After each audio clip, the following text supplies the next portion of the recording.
and welcome to Prabodhanam. So Diwali जा चुकी है and I hope हम सभी अपना laziness छोड़ेंगे and back to studies with a series called Learn Through Ocean Series. हमने ये सीरीज स्टार्ट करा हुआ था बेसिक तौर पे टफ चैप्टर्स को लेकर और इसमें सबसे पहला जो चैप्टर हमें देखा था वो था क्लास 9 का मोशन, क्योंकि ऑल द वे फंडामेंटली अगर हम देखें तो 9 से फंडामेंटल जब स्टार्ट होते हैं बच्चे सबसे ज्यादा परेशान होते हैं फिजिक्स को लेकर और फिजिक्स स्टार्ट ही होती है हमारे मोशन से। तो शुरू करते हैं सीरीज को। Let's start the series which is called learn through question series. और इस सीरीज को स्टार्ट करने से पहले वो सारे के सारे इंपॉर्टेंट फैक्ट्स को एक बार देख लेते हैं जो हमने लास्ट क्लास में सॉल्व आउट करा था बाय सॉल्विंग सम क्वेश्चंस। और वो बेसिक चीजें क्या क्या थी। सबसे पहले हमने देखा था कि what is a distance and what is displacement. हमने डिस्टेंस और डिस्प्लेसमेंट के बारे में जाना था कि डिस्टेंस क्या है, साथ में डिस्प्लेसमेंट क्या है। While doing all these investigations, हमने इवन एक चीज जाना था कि ये दोनों के दोनों इक्वल हो सकते हैं। आमतौर पे डिस्टेंस की वैल्यू हमेशा ज्यादा दिखेगी कंपेयर टू डिस्प्लेसमेंट, क्योंकि डिस्प्लेसमेंट आपका शॉर्टेस्ट पाथ की लेंथ है जबकि डिस्टेंस आपके जो बॉडी ने पाथ लिया हुआ है उसकी लेंथ। बट ये दोनों के दोनों इक्वल हो सकते हैं अगर शॉर्टेस्ट पाथ को ही बॉडी ने लिया हो। और इस शॉर्टेस्ट पाथ को ही बॉडी ने लिया हो इसका क्या मतलब है? इसका मतलब है कि बॉडी जो है वो स्ट्रेट लाइन पाथ से गई है। तो अगर ये पॉइंट ए है, ये पॉइंट बी है, लेट अस सपोज इन दोनों के बीच का जो शॉर्टेस्ट डिस्टेंस है वो है एक्स और बॉडी इसी पाथ के थ्रू अगर जाती है तो ऐसे केस में ये दोनों के दोनों इक्वल हो जाएंगे। फिर हमने पढ़ा था स्पीड के बारे में। स्पीड और कुछ नहीं था, वो रेट था डिस्टेंस कवर्ड का, यानी यूनिट सेकंड में या फिर कह लो यूनिट टाइम में इतना डिस्टेंस कवर हो रहा है, दिस इज कॉल्ड स्पीड। और यहीं पर हमने एवरेज स्पीड का भी कॉन्सेप्ट जाना था। दोबारा, स्पीड और कुछ नहीं है, ये आपका डिस्टेंस ही है बट इन यूनिट टाइम। और मैंने बताया भी था कि हम लोगों ने ये डेफिनेशंस बोले तो स्पीड यूनिट टाइम के लिए क्यों डिफाइन करा, स्पीड जो कि डिस्टेंस कवर्ड है उसको हमने यूनिट टाइम के लिए क्यों डिफाइन करा। इसी तरीके से हमने वेलोसिटी के बारे में भी जाना था हमने कि वेलोसिटी क्या है, कुछ नहीं, ये भी डिस्प्लेसमेंट ही है बट इन यूनिट टाइम। क्योंकि ऑल द वे जब तक अपने को रेट नहीं पता होगा तब तक कोई कॉस्ट एस्टिमेट नहीं कर पाएंगे हम। तो ये एस्टिमेशन के लिए हमने स्पीड एंड वेलोसिटीज को डिफाइन करा और ये सब चीजें हमने लास्ट क्लास में पढ़ लिया था। ओके, तो आज हम लोग अगला क्वेश्चन स्टार्ट करें और वो क्वेश्चन है a motor boat starting from rest. यहाँ कुछ बातें हैं और कुछ पॉइंट्स हैं जो कि हमें हमेशा ध्यान रखना चाहिए। जैसे कि यहाँ साफ साफ कह रहा है a motor boat starting from rest, rest से स्टार्ट हो रहा है। अब रेस्ट से स्टार्ट होने का मतलब है कि उसकी इनिशियल वेलोसिटी कुछ भी नहीं है। इनिशियल वेलोसिटी मतलब वेलोसिटी बट शुरू में कुछ भी नहीं है। On a lake accelerates in a straight line का केस है, at a constant rate of 3 metre per second square for 8 seconds. यानी एक मोटर बोट है जो कि स्ट्रेट लाइन में जा रही है और ये एक्सेलरेट करती है 8 सेकंड्स के लिए with the rate called 3 metre per second square. इस रेट से एक्सेलरेशन होता है। हमसे पूछ रहा है how far does the boat travel during this time, और इस टाइम में कितनी दूरी तक ये बोट जाएगी, ये सवाल पूछ रहा है। इस सवाल को करने के लिए जो हमें बेसिक जानकारी होनी चाहिए वो है एक्सेलरेशन को लेकर कि व्हाट इज एक्सेलरेशन, और दूसरी कि एक्सेलरेशन एंड डिस्टेंस कवर्ड के बीच क्या रिलेशन है। क्योंकि ऑल द वे अगर हमको एक्सेलरेशन एंड डिस्प्लेसमेंट और डिस्टेंस के बीच रिलेशन नहीं पता होगा तो फिर इस क्वेश्चन को हम सॉल्व आउट नहीं कर पाएंगे। तो सबसे पहले हम लोग पढ़ लेते हैं कि एक्सेलरेशन क्या है। तो acceleration is nothing but rate of change in velocity, rate of change in velocity और चेंज ऑफ वेलोसिटी। यानी एक्सेलरेशन भी एक किस्म का रेट है। सर रेट किस चीज का है? तो ये वेलोसिटी में जो बदलाव आ रहा है उसका रेट है कि पर सेकंड कितने वेलोसिटी में बदलाव आ रहा है। एक कंडीशन लेते हैं, for example let us suppose ये अपने जादू भैया हैं जो कि जादुई कार चला रहे हैं और इनकी इनिशियल वेलोसिटी है, मान लेते हैं 20 metre per second. Initial velocity मतलब शुरू में इनकी गाड़ी की जो वेलोसिटी है, जब हमने ऑब्जर्व करा तब इनकी गाड़ी की वेलोसिटी थी 20 मीटर पर सेकंड। जब हमने ऑब्जर्व करना स्टार्ट किया तब, जब हमारी ऑब्जर्वेशन स्टार्ट होती है तो हम उसको कहते हैं टाइम जीरो। इसका मतलब कि जब टाइम जीरो हो रहा था तब इनकी गाड़ी की वेलोसिटी थी 20 मीटर पर सेकंड। इन्होंने कुछ तो करा जिसकी वजह से हमने क्या नोटिस करा कि इनकी वेलोसिटी धीरे धीरे इंक्रीज करने लग गई। और जब हमने 5th सेकंड्स पे इनको ऑब्जर्व करा तो इनकी गाड़ी की जो वेलोसिटी थी वो थी 40 मीटर पर सेकंड। किस टाइम पे? तो 5th सेकंड्स पे। एक शब्द मैं बार बार लिख रहा हूं, एट, शायद आपने ध्यान नहीं दिया। एट मतलब उस टाइम पर।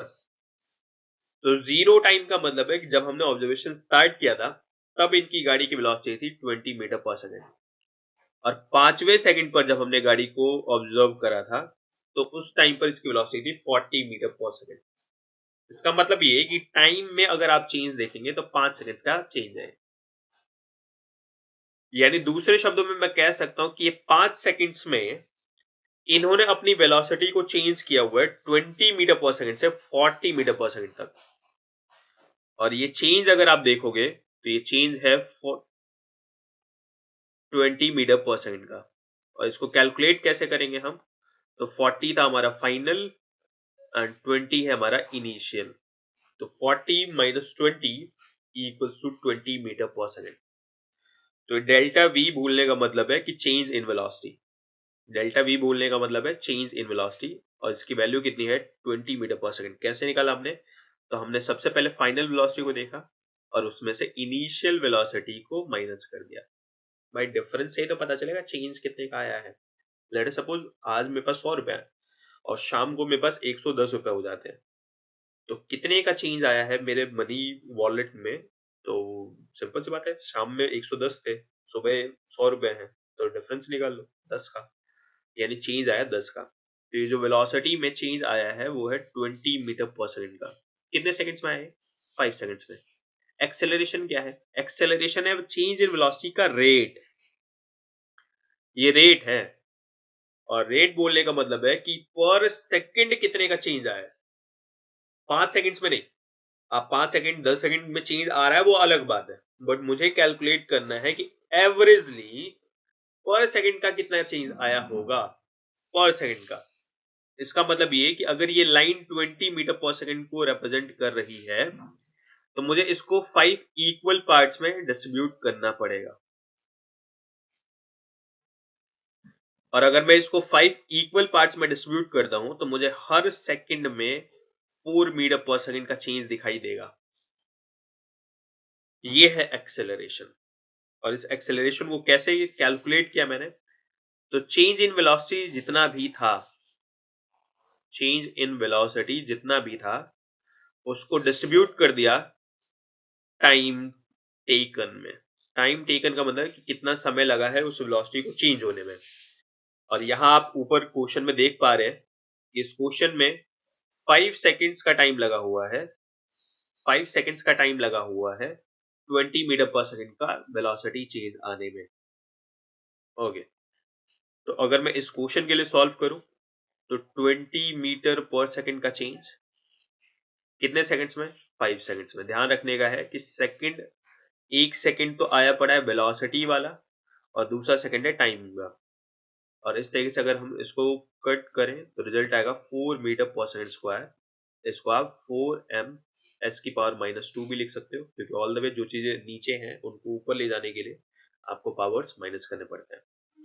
तो एक्सेलरेशन की वैल्यू हो जाएगी 4 मीटर पर सेकंड स्क्वायर। यानी आपने क्या चीज समझा? एक्सेलरेशन और कुछ नहीं है, चेंज इन वेलोसिटी है बट यूनिट टाइम में। कि यूनिट टाइम में कितना वेलोसिटी में चेंज आ रहा है।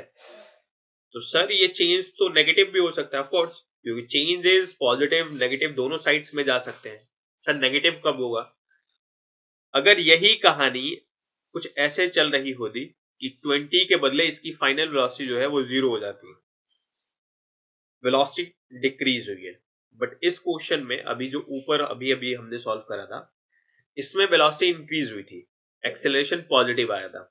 बट अगर कहानी ऐसा होता कि 20 से 0, हो सकता है कि ड्राइवर ने ब्रेक लगाया हो और उस ब्रेक लगाने की वजह से उसकी वेलोसिटी 20 से 0 हो गई हो।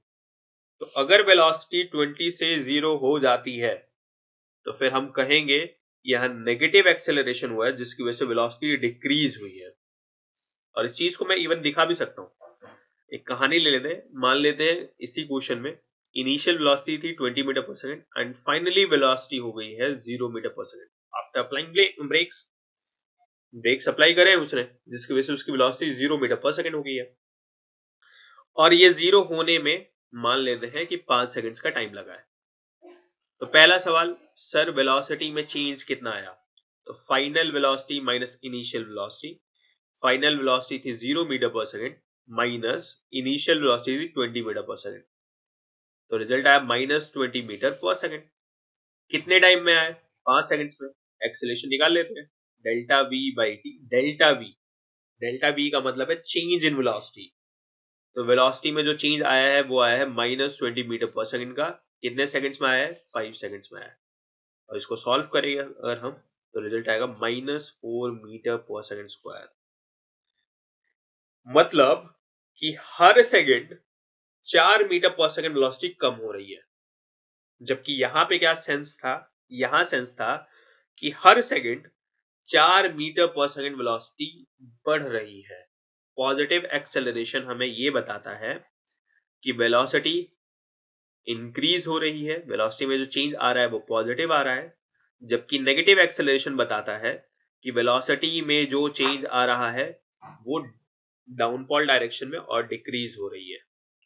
तो नेगेटिव एक्सेलरेशन डिनोट करता है कि वेलोसिटी डिक्रीज होगी, पॉजिटिव एक्सेलरेशन डिनोट करता है कि वेलोसिटी इंक्रीज होगी। पॉजिटिव एक्सेलरेशन को आमतौर पे एक्सेलरेशन ही बोलते हैं, बट नेगेटिव एक्सेलरेशन के लिए हमारे पास दो शब्द और भी हैं। बेसिक तौर पे और भी बहुत सारे शब्द हैं, बट जो दो कॉमन शब्द हैं वो है रिटार्डेशन और साथ में डीसेलरेशन।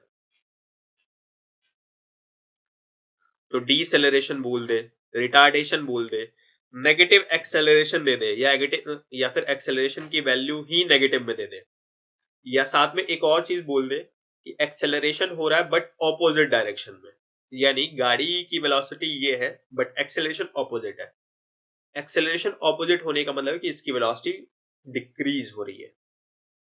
तो अगर ऐसा भी बोल देता है तो भी आपको समझ लेना है कि यहां नेगेटिव एक्सेलरेशन की बात हो रही है, तो आप एक्सेलरेशन की वैल्यू नेगेटिव लेके चलोगे।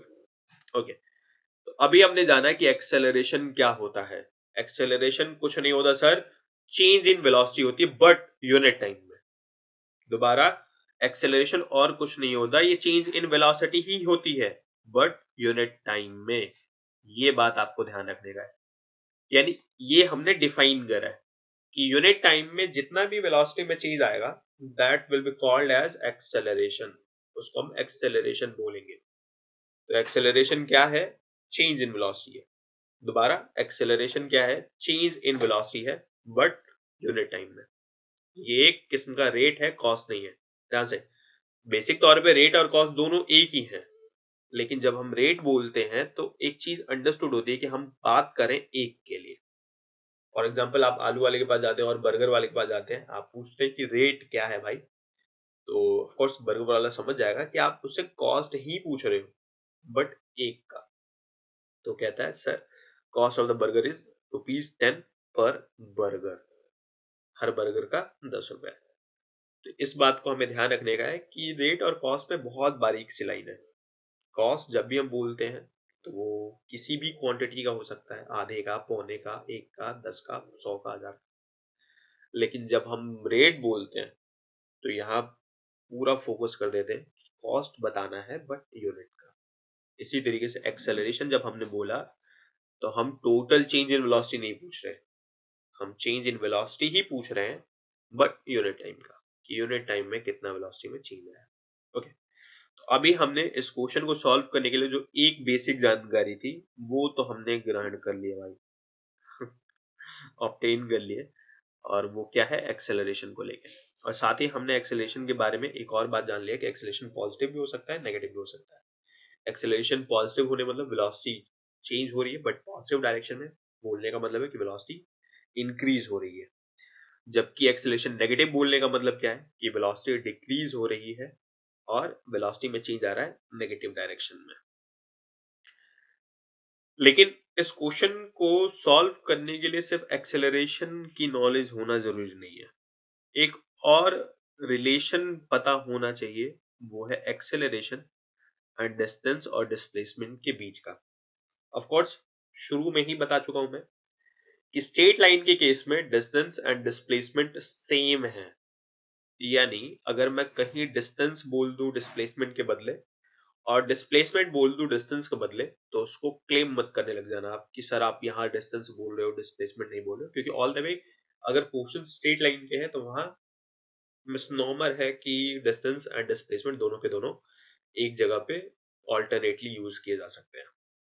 ओके, तो इसका मतलब ये कि मुझे एक रिलेशन डेवलप करना पड़ेगा, ये रिलेशन समझना पड़ेगा कि एक्सेलरेशन एंड डिस्प्लेसमेंट के बीच क्या रिलेशन है, और इसके लिए मुझे पढ़ना पड़ेगा थ्री इक्वेशंस ऑफ मोशन।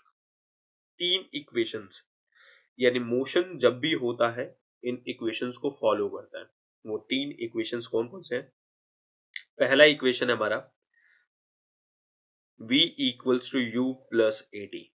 आमतौर पे इसको फर्स्ट इक्वेशन ऑफ मोशन कहते हैं, लेकिन इसका इस रिलेशन का, इस इक्वेशन का जो रियल नेम है वो है वेलोसिटी टाइम इक्वेशन, क्योंकि वेलोसिटी में क्या इफेक्ट देखने को मिलेगा या फाइनल वेलोसिटी क्या होगी अगर टाइम में चेंज आते रहे तो इस इक्वेशन को हम वेलोसिटी टाइम इक्वेशन भी कहते हैं। ध्यान रखने वाली बात है कि यहाँ जो v है वो है final velocity, u initial velocity, a acceleration and t time, time for which acceleration has been done, मतलब वो टाइम जिस टाइम के लिए एक्सेलरेशन हुआ है। जैसे कि पिछले सवाल में 5 सेकंड्स के लिए एक्सेलरेशन हुआ था। वहीं दूसरा इक्वेशन है s equals to ut plus half at square. s बोले तो डिस्प्लेसमेंट और डिस्टेंस, क्योंकि ग्रेड 9th के हिसाब से अगर हम देखें तो मोशन इन स्ट्रेट लाइन के ऊपर ही ज्यादा फोकस किया गया है, और इसका मतलब ये कि डिस्टेंस कवर्ड और डिस्प्लेसमेंट दोनों की वैल्यू, मैग्नीट्यूड दोनों का सेम ही आएगा। तो s यहाँ पे डिस्टेंस कवर्ड भी हो सकता है, डिस्प्लेसमेंट भी हो सकता है। तो displacement equals to ut plus half at square. u यहाँ पे सर इनिशियल वेलोसिटी है, t टाइम टेकन, वो टाइम जितने टाइम के लिए एक्सेलरेशन हुआ है। और एक और जो लास्ट इक्वेशन है वो है आपका v square equals to u square plus में 2as। v बोले तो फाइनल वेलोसिटी का स्क्वायर, u बोले तो इनिशियल वेलोसिटी का स्क्वायर, प्लस में 2, a बोले तो एक्सेलरेशन एंड s बोले तो डिस्प्लेसमेंट। अच्छा, इस सेकेंड इक्वेशन से एक और इक्वेशन बनाई जा सकती है, एक एक्सेप्शनल केस में अगर एक्सेलरेशन जीरो हो तो। अगर एक्सेलरेशन जीरो हो तो सिंपल सी बात है s equals to u into में t, जो ऑलरेडी हम जानते हैं। नहीं सर हम नहीं जानते, जानते हैं। डिस्प्लेसमेंट क्या हो गया, velocity multiplied by time. Of course जानते हैं हम, velocity equal to displacement by time था। तो अगर वेलोसिटी और टाइम को मल्टीप्लाई करें हम तो डिस्प्लेसमेंट मिलेगा, जो ये इक्वेशन बता रहा है। जानते थे। ओके, इस वाले से एक और एक्सेप्शन हम निकाल सकते हैं। एक्सेलरेशन जीरो होने का क्या मतलब है? एक्सेलरेशन जीरो होने का मतलब है कि कोई चेंज नहीं आ रहा है वेलोसिटी में, और अगर वेलोसिटी में कोई चेंज नहीं आ रहा है तो सिंपल सी बात है वेलोसिटी में कोई चेंज नहीं आने का मतलब सेम वेलोसिटी हमेशा चलती रहेगी, यानी फाइनल वेलोसिटी बराबर हो जाएगी इनिशियल वेलोसिटी के। ये छोटी छोटी बातें हैं जो आप पकड़ सकते हो। एक्सेलरेशन जीरो होने का क्या मतलब है कि भाई वेलोसिटी में कोई चेंज नहीं आ रहा, यानी जो वेलोसिटी शुरू में थी वही वेलोसिटी बाद में भी है। यूनिफॉर्म वेलोसिटी का केस है। ओके। और तीसरा इक्वेशन अगर हम देखें तो वही फर्स्ट इक्वेशन ही डिराइव करके दे देगा, acceleration zero v square equals to u square, या कह लो v इक्वल्स टू यू। तो ये बेसिक से कुछ डाटाज हैं और कुछ एक्सेप्शंस हैं जिनको हमें ध्यान रखने का है। एक्सेप्शन क्या है यहाँ पे, मतलब वही एक्सेलरेशन जीरो होना। एंड एक्सेलरेशन जीरो होने का क्या मतलब है सर? एक्सेलरेशन जीरो होने का मतलब है कि गाड़ी हमारी यूनिफॉर्म वेलोसिटी से चल रही है। यूनिफॉर्म वेलोसिटी मतलब एक ही वेलोसिटी से, उसकी वेलोसिटी में कोई चेंजेस नहीं आ रहे हैं, ये हमारी यूनिफॉर्म वेलोसिटी। तो सर ये तीन इक्वेशन जो आए हुए हैं, ये क्या हमें कोई आशीर्वाद में मिला था? नहीं, बिल्कुल भी नहीं। हमने कहीं ना कहीं डेराइव किया होगा इन इक्वेशंस को, और अभी हम लोग यही जानेंगे कि इन इक्वेशंस की डेरिवेशन क्या है। क्योंकि ऑल द वे एक बारी हम इक्वेशंस की डेरिवेशन देख लें तो हमारा एक बेस क्लियर हो जाएगा कि भाई ये तीन इक्वेशंस कैसे आए हुए हैं। और कभी बाई चांस हमसे डेरिवेशन पूछ दे तो हम बता भी सकते हैं कि ये तीन इक्वेशंस कैसे आए हुए हैं। तो इसीलिए पहले हम इन तीन इक्वेशंस की डेरिवेशन करेंगे, उसके बाद उस क्वेश्चन को सॉल्व करेंगे। तो पहला इक्वेशन जो कि हमारा वेलोसिटी टाइम इक्वेशन, जिसको हम लोग फर्स्ट इक्वेशन ऑफ मोशन भी कहते हैं, तो ये है हमारा फर्स्ट इक्वेशन ऑफ मोशन। और इसके लिए थोड़ा सा बेसिक जानकारी होनी चाहिए हमें, वो भी ग्राफ सिस्टम का। आप देख सकते हैं जैसा कि ये रहा आपका कार्टेशियन कोऑर्डिनेट सिस्टम, ये पूरा का पूरा।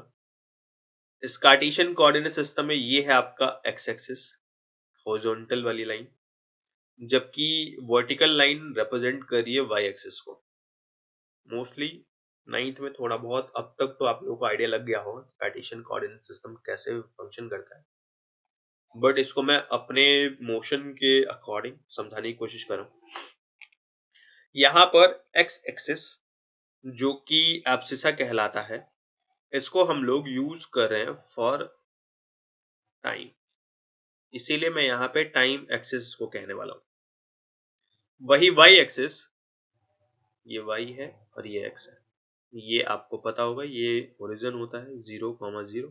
यहाँ पे दोनों वैल्यूज जीरो है, एक्स भी जीरो है, वाई भी जीरो है।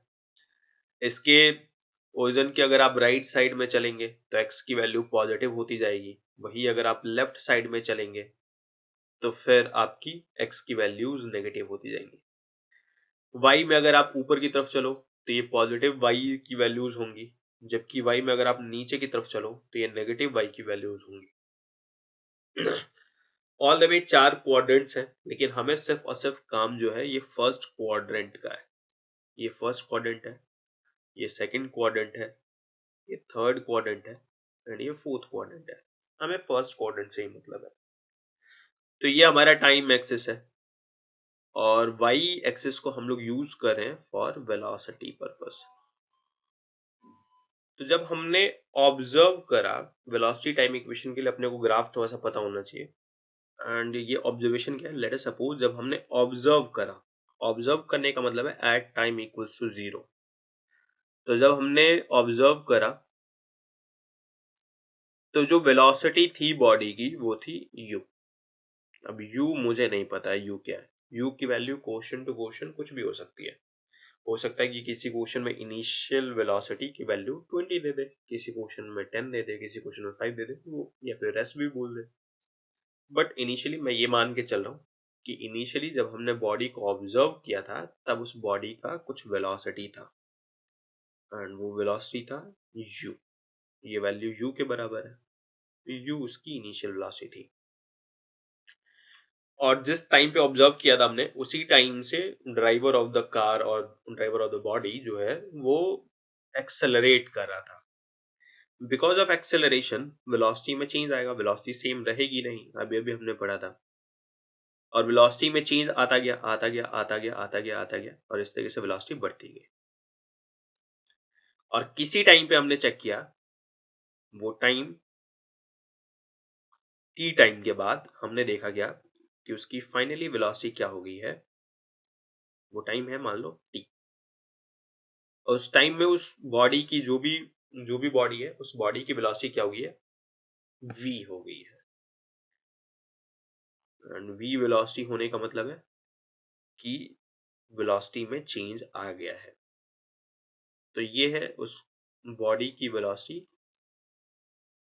v। तो कहानी क्या है कि ऑब्जर्वेशन जब स्टार्ट किया था हमने at time equals to 0 velocity u थी, at time equals to t velocity है v। वेलोसिटी में चेंज आया, एक्सेलरेशन हुआ है। और यहां पे पहला इक्वेशन ये है कि फाइनल वेलोसिटी कितनी, यानी टाइम के साथ साथ वेलोसिटी और टाइम में रिलेशन है, टाइम के साथ साथ वेलोसिटी में चेंज आ रहा है और इसी चेंज को ये समझने की कोशिश करेगा। अब सिंपल सी बात है, आप इस ग्राफ को अगर आप ध्यान से देख पा रहे हो और देख रहे हो तो इतना आपको समझ में आ रहा होगा कि अलग अलग टाइम पे वेलोसिटी, फाइनल वेलोसिटी अलग अलग है। फॉर एग्जांपल अगर मैं देखूं इस टाइम पे, तो इस टाइम पे जो आपको फाइनल वेलोसिटी दिखाई देगी वो आपको ये दिखाई देगी। अगले टाइम पे अगर आप फाइनल वेलोसिटी देख रहे हो इस टाइम पे कहीं, तो आपको फाइनल वेलोसिटी ये दिखाई देगी। आगे किसी और टाइम पे देख रहे हो, देखो ये फाइनल वेलोसिटी आपको ये दिखाई दे रही होगी। It means t1 time, t2 time, t3 time, अलग अलग टाइम पे फाइनल वेलोसिटी अलग अलग है, बिकॉज एक्सेलरेशन होता जा रहा है।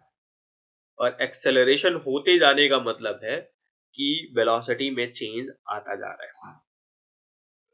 मतलब कि वेलोसिटी और टाइम के बीच से रिलेशन तो है, और इसी रिलेशन को अगर हम डेवलप कर दें तो हम समझ जाएंगे कि किसी भी टाइम पे एक्सेलरेशन के दौरान, किसी भी टाइम पे वेलोसिटी ऑफ द बॉडी कितना, final velocity of the body, initial velocity तो हमें पता ही है कि u है, तो किसी भी टाइम पे फाइनल वेलोसिटी कितना, और इस चीज को हम कैलकुलेट कर सकते हैं क्योंकि हम जानते हैं एक्सेलरेशन क्या है, एक्सेलरेशन है v minus u by T. तो t को अगर हम दूसरे साइड अगर हम शिफ्ट करें तो ये क्या हो जाएगा, A T equals to V minus U. v minus U change दे रहा है और a इंटू में t ये भी आपको चेंज देगा, जो कि दोनों बराबर हो गए। अगर u को हम दूसरे साइड शिफ्ट करें तो फिर ये मिल जाएगा हमें u plus a T. Ram Shyam के बराबर है और श्याम राम के बराबर है, दोनों बातें इक्वल है, तो v equals to u plus a t. ये हमारा first equation of the motion, इसको हम वेलोसिटी टाइम इक्वेशन बोलते हैं, क्योंकि टाइम की अलग अलग वैल्यूज पुट करके आप बताओगे कि कितना चेंज आया उस पर्टिकुलर टाइम में, और इनिशियल वेलोसिटी में अगर वो चेंज ऐड कर दोगे तो आपको टोटल वेलोसिटी, फाइनल वेलोसिटी मिल जाएगा। फॉर एग्जांपल इसको डे टू डे लाइफ के हिसाब से अगर हम देखें तो मान लो कि अभी 100 रुपए आपके पास, और मैंने कहा कि at the end of the day 10 रुपए का चेंज आया मेरे पास। और 10 रुपए का चेंज आने का मतलब क्या है कि 100 रुपए अभी था, 10 रुपए मैंने प्रॉफिट कमाया, तो 100 और 10 110 final money in my wallet at the end of the day 110 रुपया। तो चेंज कैसे निकाला मैंने, चेंज निकालने के लिए मतलब फाइनल वेलोसिटी कैसे निकाला, इनिशियल वेलोसिटी में ऐड कर दिया मैंने चेंज को, और जैसे ही इनिशियल वेलोसिटी में मैंने चेंज को ऐड करा, चेंज इन वेलोसिटी को ऐड करा, इससे मुझे क्या मिल गया, इससे मुझे फाइनल वेलोसिटी मिल गया। बहुत प्यारा सा फिजिकल सिग्निफिकेंस है ये फर्स्ट इक्वेशन। सर क्या इससे काम हो जाएगा, नहीं बिल्कुल नहीं, इससे काम नहीं होगा, क्योंकि ऑल द वे हमें उस क्वेश्चन को सॉल्व करने के लिए जो चीज चाहिए वो है पोजीशन और एक्सेलरेशन के बीच का रिलेशन। वो शायद हमें मिलने वाला है इस इक्वेशन में, शायद हो सकता है अगले इक्वेशन में मिल जाए, देखेंगे अभी। तो पोजीशन और टाइम के बीच का रिलेशन बताएगा ये हमारा सेकंड इक्वेशन, इसको हम कहते हैं सेकंड इक्वेशन ऑफ मोशन। भाई ऑल द वे अगर आपको डिस्प्लेसमेंट पता चल जाए तो फिर आप पोजीशन, डिस्प्लेसमेंट और डिस्टेंस पता चल जाए फिर आप पोजीशन ऑफ द बॉडी बता सकते हैं। और इसमें भी सेम चीजें पहले कर लेते हैं भाई, पहले अपने ग्राफ को ड्रॉ कर लेते हैं। मान लेते हैं कि at time equals to 0, time equals to 0 का मतलब है जब ऑब्जर्वेशन स्टार्ट किया था, तो बॉडी की जो वेलोसिटी थी वो थी u, जिसको हम initial velocity of the body बोलेंगे। तो मान लेते हैं कि ये हमारी initial velocity of the body, because acceleration होता जा रहा था, एंड एक्सेलरेशन होते जाने की वजह से वेलोसिटी में चेंज आता जा रहा था। एक टाइम पे हमने देखा कि ड्राइवर ने भाई एक्सेलरेशन बंद कर दिया, और वो टाइम था t। और उस टाइम पे हमने नोटिस करा कि जो वेलोसिटी हो गई है उस बॉडी की, वो हो गई है v। आपको इतना तो समझ में आ ही रहा होगा कि एक्सेलरेशन अगर हो रहा है तो वेलोसिटी कभी भी सेम नहीं रहेगी, वेलोसिटी में चेंज आपको देखने को मिलेगा। और वेलोसिटी में चेंज अगर देखने को मिल रहा है तो इनिशियली वेलोसिटी u और फाइनली वेलोसिटी भी u नहीं होगी, फाइनल वेलोसिटी v होगी, समथिंग ग्रेटर और लेसर देन u। या हम पॉजिटिव एक्सेलरेशन को लेके चल रहे हैं, लेकिन अगर आप साइन में चेंजेस करोगे तो वो नेगेटिव एक्सेलरेशन को लेकर भी बातें हो जाएंगी। एक डिफॉल्ट केस लेके चल रहे हैं, ये हमारा फाइनल वेलोसिटी जो कि है v। और इस चीज को समझाने के लिए मैं चाहता हूं कि एक बेसिक सी जानकारी आपको रहे। वो बेसिक सी जानकारी क्या है कि वेलोसिटी टाइम ग्राफ में, ध्यान से सुनने का है, मान लो कि यह है वेलोसिटी का एक्सिस और यह है टाइम का एक्सिस, और एक केस लेके चलते हैं यूनिफॉर्म वेलोसिटी का। मान लेते हैं कि यूनिफॉर्मली हमारी बॉडी मूव कर रही थी for time something T time के लिए, टी टाइम के लिए वो मूव कर रही थी, और वो टी टाइम यहाँ पे जाके एंड हो जाता है। तो ये ग्राफ है हमारा वेलोसिटी टाइम का ग्राफ, और ये ग्राफ ये डिपिक्ट कर रहा है या ये बता रहा है कि वेलोसिटी आपकी बॉडी की टी टाइम तक क्या रही है, सेम रही है, कांस्टेंट रही है, या फिर कह लो यूनिफॉर्म रही है। सर क्यों बता रहे हो? क्योंकि एक रिलेशन देखो, displacement equals to velocity into में टाइम। डिस्प्लेसमेंट जो होता है वो वेलोसिटी एंड टाइम का प्रोडक्ट होता है, जो अभी थोड़ी देर पहले मैंने बताया भी था। यानी और वेलोसिटी और टाइम का प्रोडक्ट आपको क्या देगा? एरिया देगा, area of this, area under the curve, और कह लो एरिया अंडर द ग्राफ, ये देगा। यानी इस सिनेरियो से क्या समझाना चाह रहा था मैं कि डिस्प्लेसमेंट और कुछ नहीं होता, एरिया अंडर द ग्राफ होता है। तो हमने जान लिया कि हमें डिस्प्लेसमेंट मिल जाएगा। कैसे मिल जाएगा? तो डिस्प्लेसमेंट मिल जाएगा by area under the VT graph. VT बोले तो वेलोसिटी टाइम ग्राफ से। ओके, तो इसी डाटा को यूज करते हुए क्यों ना अपना position and displacement, sorry position और टाइम के बीच का रिलेशन डिराइव करते हैं। और उसके लिए दोबारा वही ग्राफ के सिनेरियो यूज कर लो भाई। इनिशियल वेलोसिटी u थी, ये वेलोसिटी की एक्सिस है, y एक्सिस। ड्राइवर एक्सेलरेट कर रहा था, एक्सेलरेशन की वजह से क्या हुआ कि वेलोसिटी में चेंज आता गया। कब तक एक्सेलरेशन हुआ है? t टाइम तक एक्सेलरेशन हुआ है, t टाइम तक एक्सेलरेशन हुआ, और finally at the end of the t हमें फाइनल वेलोसिटी देखने को मिली v। इसका मतलब क्या है कि अगर अगर मैं इस पूरे सेक्शन को या इस पूरे सेक्शन का एरिया निकाल लूं,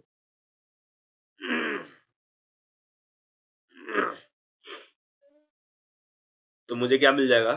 मुझे डिस्प्लेसमेंट मिल जाएगा, क्योंकि ऑल द वे ये वेलोसिटी टाइम ग्राफ है, और वेलोसिटी टाइम ग्राफ की खूबी है कि उसके ग्राफ का एरिया आपको डिस्प्लेसमेंट देता है। तो यही काम कर लेते हैं, और उसके लिए पहले हम इन पॉइंट्स को नाम देते हैं ताकि हम कंफ्यूज ना रहे। इन पॉइंट्स का नाम क्या है? ये पॉइंट है O, ये पॉइंट है A, ये है पॉइंट आपका B, और ये है पॉइंट आपका C। माफ कीजिएगा ये लाइन स्ट्रेट है बट नहीं बनी है, बट आपको ध्यान रखने का, ये स्ट्रेट लाइन है। ओके, इसका मतलब ये कि हमें डिस्प्लेसमेंट मिल जाएगा। कैसे मिलेगा? तो area of O A B C से मिल जाएगा। What is O A B C? Sir ये क्वाड्रिलेटरल है। किस टाइप का क्वाड्रिलेटरल है? तो सर ये एक ट्रेपीजियम है, क्योंकि ट्रेपीजियम्स में दो पैरेलल साइड्स होती हैं एंड दो नॉन पैरेलल साइड्स होती हैं। फॉर एग्जांपल, अगर ये ए बी सी डी है और इस ए बी सी डी में आप देख रहे हो कि C D and A B दो पैरेलल साइड्स हैं, ये कभी कहीं भी इंटरसेक्ट नहीं होंगे आगे, but A D and B C ये दोनों के दोनों नॉन पैरेलल साइड्स हैं, ये आगे कहीं ना कहीं जाके इंटरसेक्ट होंगी ही होंगी। तो ट्रेपेजियम एक ऐसा क्वाड्रिलेटरल होता है जिसके पास दो पैरेलल साइड्स होती हैं एंड दो नॉन पैरेलल साइड्स होती है। और इस ट्रेपेजियम का एरिया निकालने का क्या तरीका होता है? तो इसका तरीका होता है एरिया निकालने का हाफ इंटू में sum of parallel sides, sum किसका?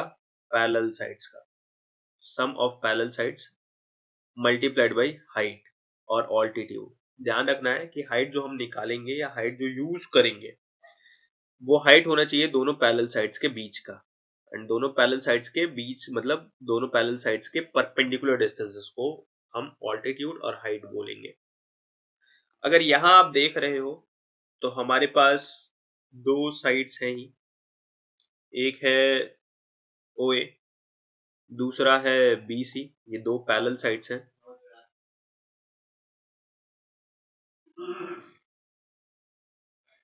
ये दो पैरेलल साइड्स हैं, जबकि नॉन पैरेलल साइड्स कौन कौन सी हैं? ओ सी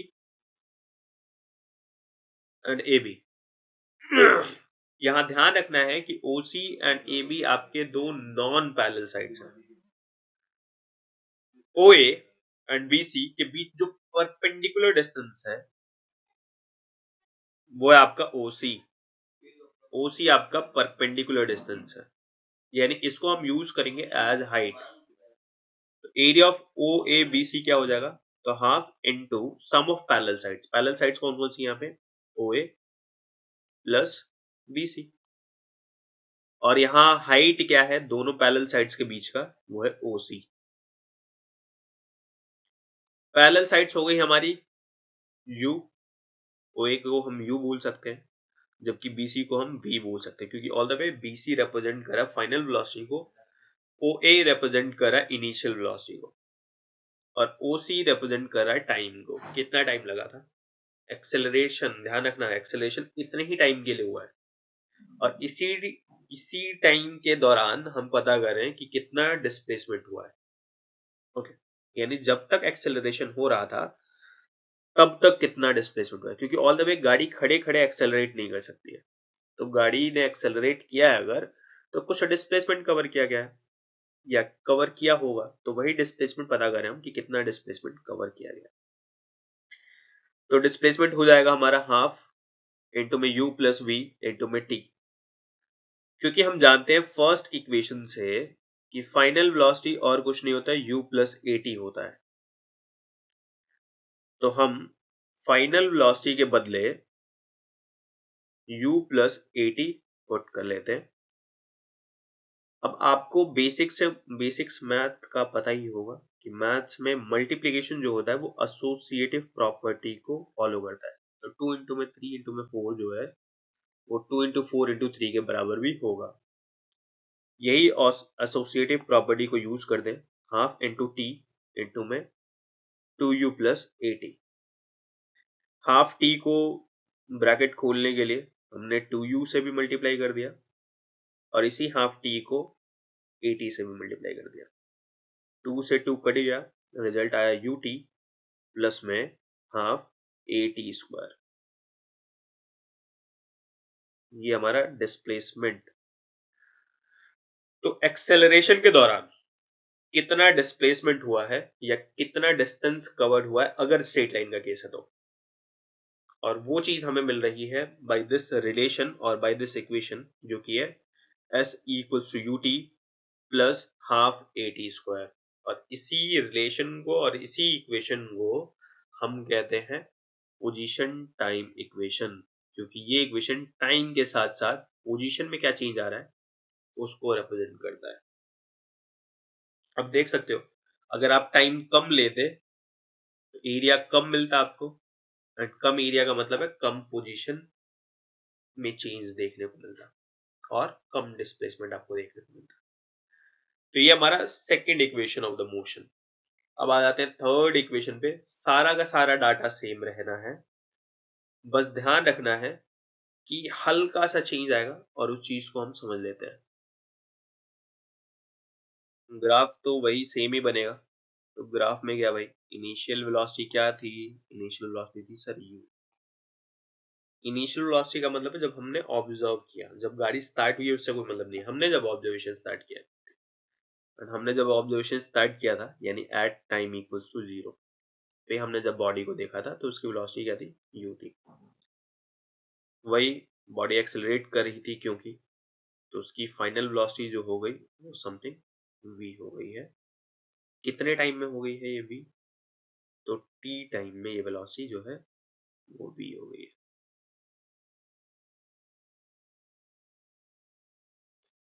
तो जब हमने देखा at time equals to t, तो इसकी फाइनल वेलोसिटी क्या हो गई है, v।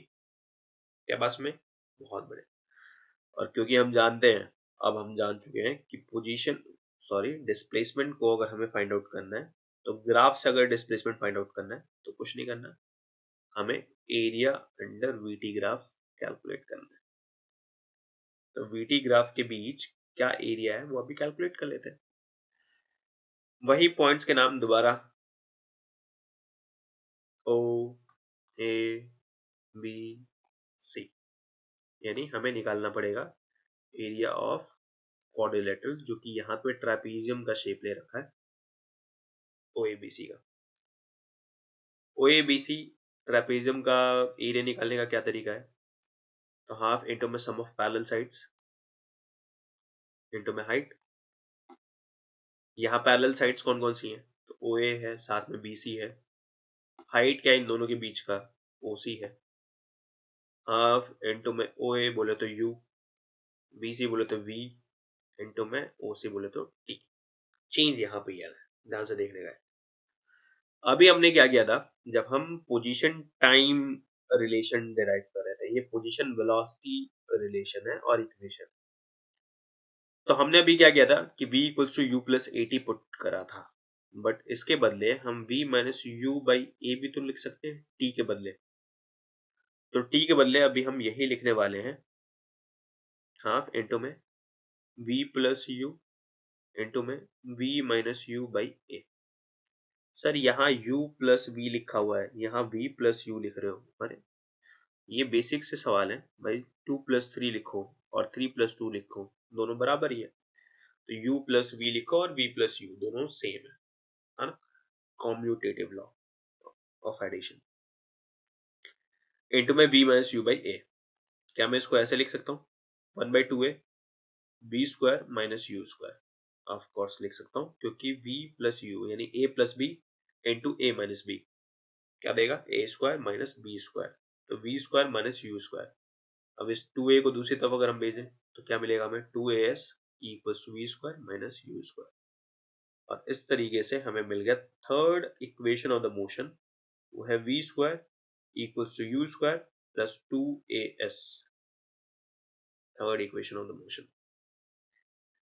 यानी अगर हम कंक्लूजन करें तीनों इक्वेशंस की, तो पहला इक्वेशन कह रहा है v equals to u plus a t, दूसरा इक्वेशन कह रहा है s equals to u t plus half a t square, and तीसरा इक्वेशन कह रहा है v square equals to u square plus में 2as। यहाँ पे v क्या है, तो v है sir final velocity of the body. क्या जरूरी है फाइनल वेलोसिटी होगी, मतलब कुछ अलग होगी इनिशियल वेलोसिटी के, नहीं। हाँ लेकिन तब जरूरी है जब एक्सेलरेशन हो रहा हो। अगर एक्सेलरेशन नहीं हो रहा है तो सिंपल सी बात है, बॉडी उसी वेलोसिटी से हमेशा चलती रहेगी। और बॉडी अगर उसी वेलोसिटी से हमेशा चलती रहेगी तो ऐसे केस में अगर एक्सेलरेशन 0 हो तो final velocity and initial velocity दोनों सेम हो जाएंगे। ए क्या है, एक्सेलरेशन है। एक्सेलरेशन क्या होता है, एक्सेलरेशन होता है change in velocity per unit time. Change in velocity per unit time का क्या मतलब है, यानी पर सेकेंड वेलोसिटी में कितना चेंज आया हुआ है। वही s क्या है, s हमारा डिस्प्लेसमेंट। और हमने एक और बात जान लिया है यहाँ पे कि डिस्प्लेसमेंट को हम निकाल सकते हैं ग्राफ में एरिया अंडर बीटी ग्राफ से। BT graph velocity time graph के अंडर जो भी एरिया आएगा उससे हमें डिस्प्लेसमेंट मिल सकती है और डिस्टेंस कवर्ड मिल सकता है अगर स्ट्रेट लाइन का केस है तो। और अगर आपको डिस्प्लेसमेंट और डिस्टेंस मिल जाए तो फिर आप पोजीशन में चेंज बता सकते हैं। और t क्या है, तो t है टाइम।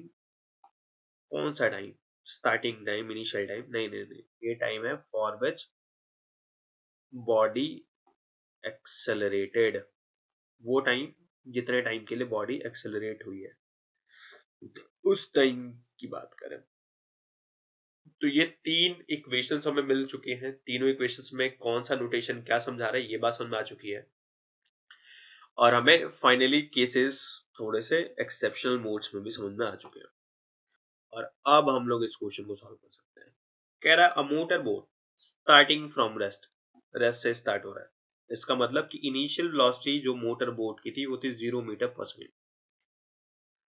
ये एक्सेलरेट कर रही है स्ट्रेट लाइन में एक्सेलरेट कर रही है at a constant rate of 3 metre per second square.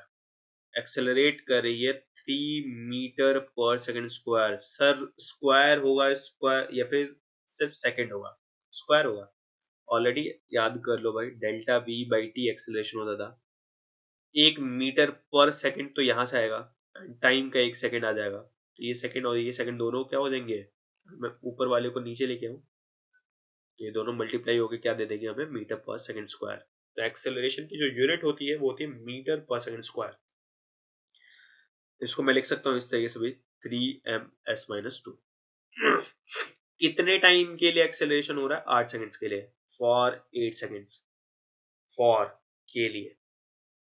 और आपसे पूछ रहा है कि व्हाट विल बी डिस्प्लेसमेंट, भाई कितना दूरी तय करेगी वो, डिस्प्लेसमेंट कह लो और डिस्टेंस कह लो, स्ट्रेट लाइन का केस है। तो अगर हम इसको सॉल्व करें, हमारे पास तीन इक्वेशंस है, देखते हैं कौन सा बेस्ट सूटेड है। s equals to ut plus half at square, and third equation हमारे पास v square equals to u square plus में 2as।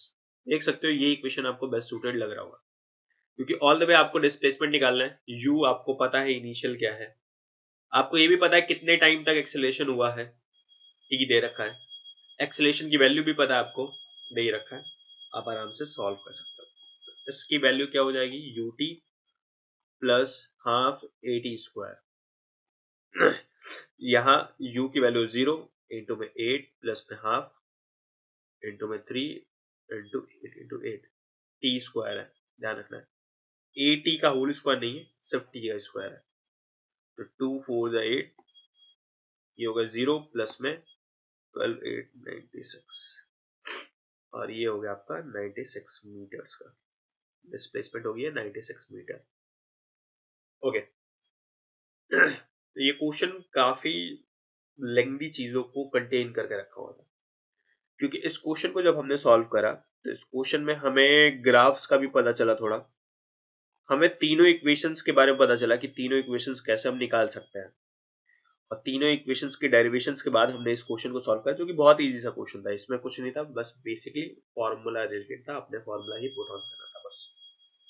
और इस तरीके से हमने एक क्वेश्चन को सॉल्व किया।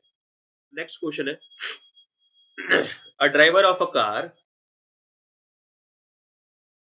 traveling at 52 kilometre per hour applies the brakes, brakes apply करा भाई, और ब्रेक्स अप्लाई करने का मतलब है कि एक्सेलरेट करेगी बॉडी, और एक्सेलरेशन होगा नेगेटिव एक्सेलरेशन, क्योंकि जो वेलोसिटी में चेंज आएगा वो नीचे बोले तो फॉल डाउन करेगा, वेलोसिटी बढ़ेगी नहीं, कम होगी, डिक्रीज करेगी। And accelerates uniformly in the opposite direction, देख सकते हो ऑपोजिट डायरेक्शन, जो अभी थोड़ी देर पहले मैंने बताया भी था कि अगर एक्सेलरेशन आपको ये बोल दे रिटार्डेशन है और ऑपोजिट डायरेक्शन में एक्सेलरेट कर रहा है तो समझ जाना है कि वो नेगेटिव एक्सेलरेशन है। और ये चीज मैंने ऑलरेडी समझा भी दिया है, क्योंकि मैंने देख लिया था पहले, ब्रेक्स अप्लाई हुआ है और ब्रेक्स का काम ही है वेलोसिटी को डिक्रीज करने का। The car stops in 5 seconds, 5 seconds में गाड़ी रुक जाती है। इनिशियल वेलोसिटी क्या थी गाड़ी की? सर इनिशियल वेलोसिटी थी 52 किलोमीटर पर आवर की। कितने टाइम में गाड़ी रुक गई है? सर 5 सेकंड्स में। और एक्सेलरेशन दे रखा है क्या? नहीं, हमें एक्सेलरेशन की वैल्यू नहीं दे रखा है। Another driver going of 3 kilometre per our, एक दूसरा ड्राइवर भी है और वो जा रहा है 3 किलोमीटर पर आवर की वेलोसिटी से। In another car applies his brakes, इसने भी अप्लाई करे हैं बट स्लोली अप्लाई करा हुआ है, और वो कार रुक जाती है 10 सेकंड्स में। यानी कितने टाइम में वो कार रुक गई है? 10 सेकंड्स में। ये कार की फाइनल वेलोसिटी हो गई है 5 सेकंड्स में, क्योंकि इस कार की फाइनल वेलोसिटी हो गई है 10 सेकंड्स में। आपने क्या करना है, एक ही ग्राफ पेपर पे आपको speed versus time graph draw करना है दोनों कार्ड्स के लिए। जैसा कि मैंने आपको ऑलरेडी बताया हुआ है कि ग्रेड 9th के हिसाब से हम ज्यादातर केसेस वो करेंगे जिसमें स्ट्रेट लाइन का केस हो। अब क्योंकि इसमें कोई केस मेंशन नहीं करा हुआ है तो बाय डिफॉल्ट आपको स्ट्रेट लाइन के ही केसेस समझने हैं। और स्ट्रेट लाइन के केस में आपको पता है डिस्टेंस डिस्प्लेसमेंट के बराबर हो जाता है, स्पीड वेलोसिटी के बराबर हो जाता है। तो आप स्पीड टाइम ग्राफ में शो करो और वेलोसिटी टाइम ग्राफ में शो करो, दोनों बातें सेम है। फिर साथ में आपसे ये भी कह रहा है कि which of the two cars travelled farther after the brakes applied, किस कार ने ज्यादा दूरी तय करी ब्रेक अप्लाई होने के बाद। ठीक है, सारे सिनेरियोज को एक बार ध्यान रख लेते हैं, बट उससे पहले हम इस वैल्यू को कन्वर्ट कर लेते हैं मीटर पर सेकंड्स में, क्योंकि ऑल द वे देखो फाइनल वेलोसिटी भी मीटर पर सेकंड में है, टाइम भी सेकंड्स में है, तो सारी वैल्यूज एक ही यूनिट में चलेंगे तो सही रहेगा। तो सवाल आया सर इसको कैसे करेंगे हम? किलोमीटर के बदले डाल दो भाई 1000 मीटर, क्योंकि 1 kilometre stands for 1000 metres, and r के बदले लिख दो आप 3600 सेकेंड्स। 20 से 20 कट गए, 2 5 या 10, 2 18 या 36। ओह, एक शॉर्ट ट्रिक मिल रहा है मेरे को कि जब भी ऑल द वे देखो ये किलोमीटर का पार्ट, ये आर का पार्ट, ये सारे के सारे कटने के बाद सिर्फ आपको मिल रहा है 5/18। यानी कोई भी वैल्यू अगर आपको किलोमीटर पर आवर में दे रखी हो और आप चाहते हो उसको मीटर पर सेकंड में कन्वर्ट करना, तो 5/18 से जस्ट मल्टीप्लाई कर दो, आपको वैल्यू मीटर पर सेकंड में मिल जाएगी। तो भाई इसको सॉल्व करते हैं। 18 2 9 18 2 26 52, और कटेगा नहीं कटेगा, तो 26 इंटू में 5/9 मीटर पर सेकंड। अभी इसको ये लेके चलते हैं आगे, इसको सॉल्व करेंगे। सिमिलर तरीके से 3 किलोमीटर पर आवर को अगर हम सॉल्व करें तो 3 इंटू में 5/18 शॉर्ट ट्रिक अपनाया हमने, और ये हो गया हमारा 5/6 मीटर पर सेकंड। क्योंकि ऑल द वे ये सारा कट पिट के तो 5/18 ही आएगा, ये सब कट पिट के 5/18 ही आएगा, इसलिए मैं डायरेक्टली 5/18 से मल्टीप्लाई कर दिया और रिजल्ट आ गया 5/6 मीटर पर सेकंड। एक बार इसको कैलकुलेट करते हैं और कैलकुलेट करके देखते हैं क्या वैल्यू आएगी। तो कार ए की initial velocity 52 kilometre per our, जो कि सॉल्व करने के बाद हमें मिला था 130/9 मीटर पर सेकंड। वही कार बी की बात करें जिसकी इनिशियल वेलोसिटी थी 3 किलोमीटर पर आवर, जिसको सॉल्व करने के बाद ये वैल्यू मिली थी हमें 5/6 मीटर पर सेकंड। फाइनली दोनों की वेलोसिटी 0 हो गई है।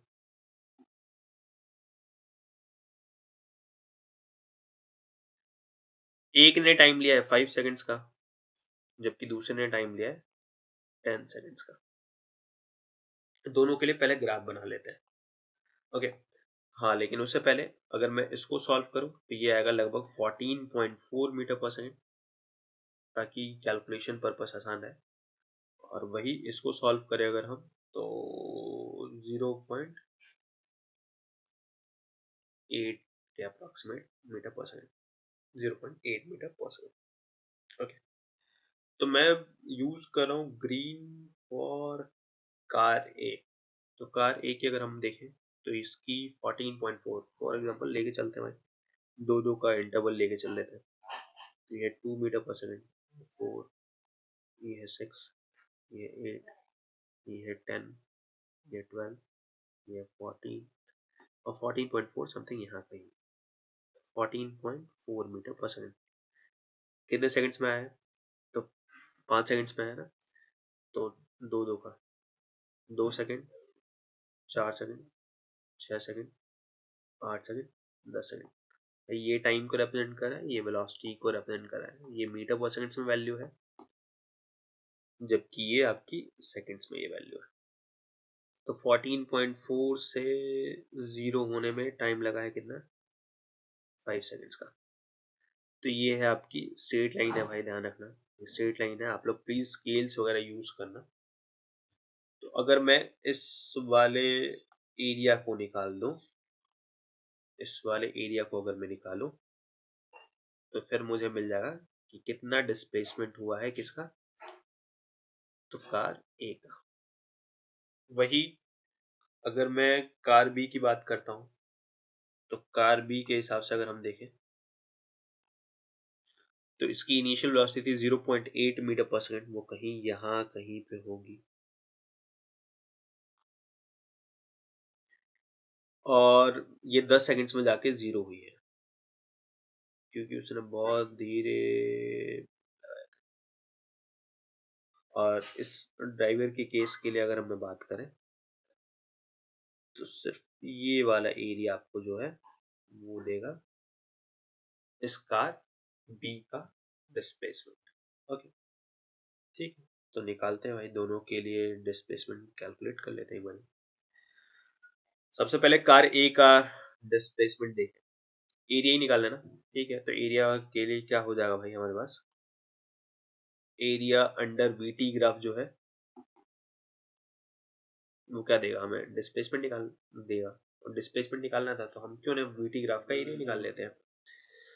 अब देखो, वीटी ग्राफ आपको एक तरीके से कार ए के लिए बात करो अगर, तो ये ट्रायंगल दिखाई दे रहा होगा।